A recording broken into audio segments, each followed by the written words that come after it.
a todos los que sintonizan nuestro canal de YouTube La Palabra de la Cruz. Estamos, como dijimos en la presentación, saliendo desde Barinas, Venezuela, llanos occidentales. Dijimos que íbamos a tratar de traer todo el enfoque de la cruz de Cristo, los eventos que ocurrieron en la cruz de Cristo y cómo estos eventos impactan positiva, provechosa y vivencialmente al ser humano que los cree, que los acepta y que los asume. Para hoy vamos a comenzar con el principio, y usted puede decir, bueno, se comience por el principio. Mucha gente no comienza por el principio y entonces es importante recalcar esto. En el libro de Génesis, Génesis fue el primer libro de la Biblia, que significa principio, orígenes, gestación, vida, natividad, todo eso significa Génesis en el original hebreo. Encontramos la caída del hombre, y esto ocurre en el capítulo 3 del libro de Génesis.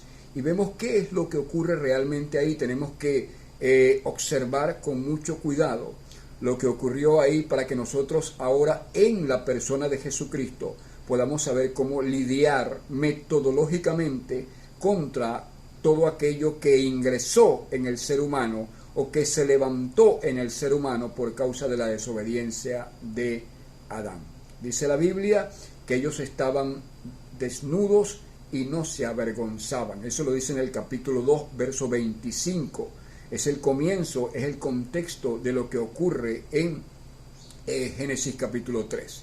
Lo primero que se observa es que aunque ellos están desnudos, ellos no se avergüenzan. Y es interesante, la palabra avergonzar es una palabra mucho más profunda y mucho más clara que lo que nosotros entendemos en nuestro idioma.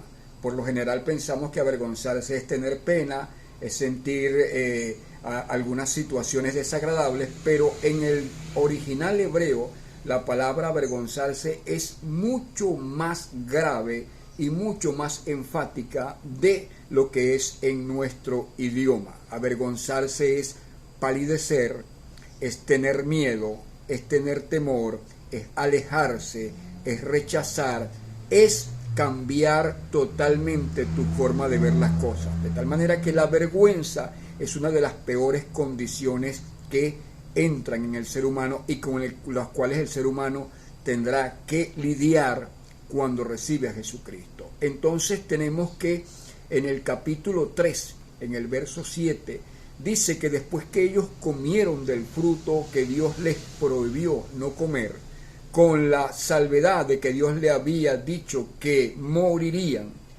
Y cuando nosotros revisamos este pasaje del capítulo 3, encontramos que aparentemente al comer ellos no mueren, porque nosotros tenemos la idea de que morir es lo que nosotros entendemos como morir, que es fallecer o dejar de existir. Pero sí ocurre en ellos algo que es muy interesante y que la Biblia lo relata.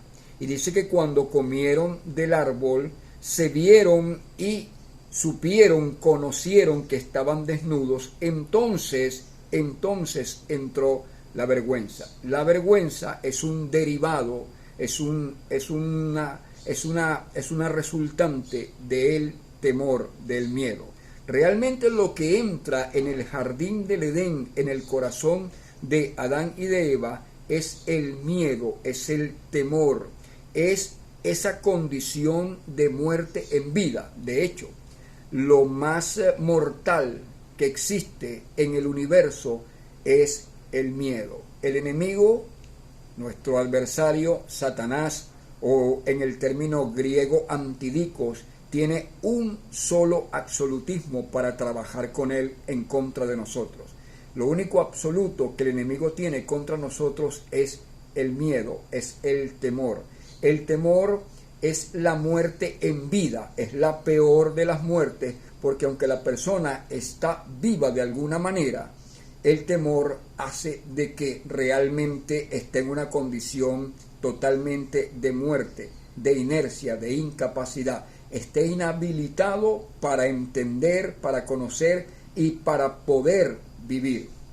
De tal forma que lo que entra es el temor, el miedo. Y este miedo deriva en una serie de cosas que son resultantes de él. Por eso el enemigo tiene un solo as para usar contra nosotros. Y ese solo as que él usa contra nosotros, si nosotros permitimos que el miedo nos domine. Alguien escribió algo que dice así como que no hay nada de temer más que el propio temor. Y eso es muy cierto, porque cuando tú tienes temor, tú no emprendes las cosas. Cuando tú tienes temor, tú no haces lo que tienes que hacer. Cuando tú tienes temor, tú te alejas en vez de acercarse. El temor hace que todo se altere y que lo que no es pase a ser y lo que es termine no siendo. Por eso es que el escritor del Nuevo Testamento dice que nosotros que tenemos que llamar a las cosas que no son como si fueran, porque en el estado de temor, en el estado adámico de temor, o en el estado caínico de temor, porque Caín es el primer fruto del estado adquirido adámico, nosotros no debemos temer y debemos llamar a las cosas como Dios las llama. Por eso es importante, por eso conocer la Escritura, porque ella es la que nos permite llamar a las cosas exactamente como Dios las llama, las cuales son el verdadero nombre de las cosas, el verdadero carácter de las cosas, el verdadero onoma o virtud o autoridad o esencia de las cosas. Entonces lo que entra es el temor, y nosotros cuando recorremos la Escritura encontramos que en todas partes está el temor implícito, agazapado, y que es generador de conductas erróneas, destructivas, equivocadas y malsanas.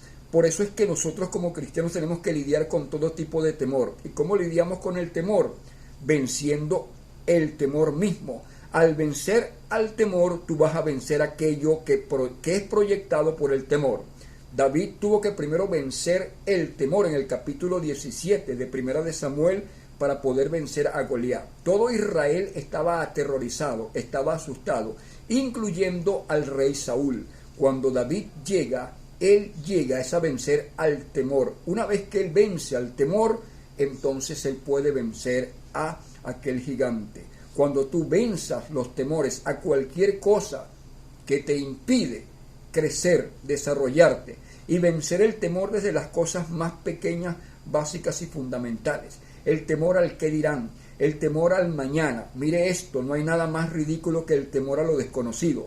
Pues si no lo conocemos, ¿por qué estamos temiendo a lo desconocido? Simplemente porque no tenemos fe de creer que lo desconocido será mejor que lo conocido, que lo que no tenemos ahora será mejor que lo que tenemos ahora. Entonces, esta serie de temores, temor al que dirán, temor a lo desconocido, temor al mañana, temor a lo económico, temor a lo que digan, temor a lo que piensen de mí, es lo que repercute y produce conductas de vida.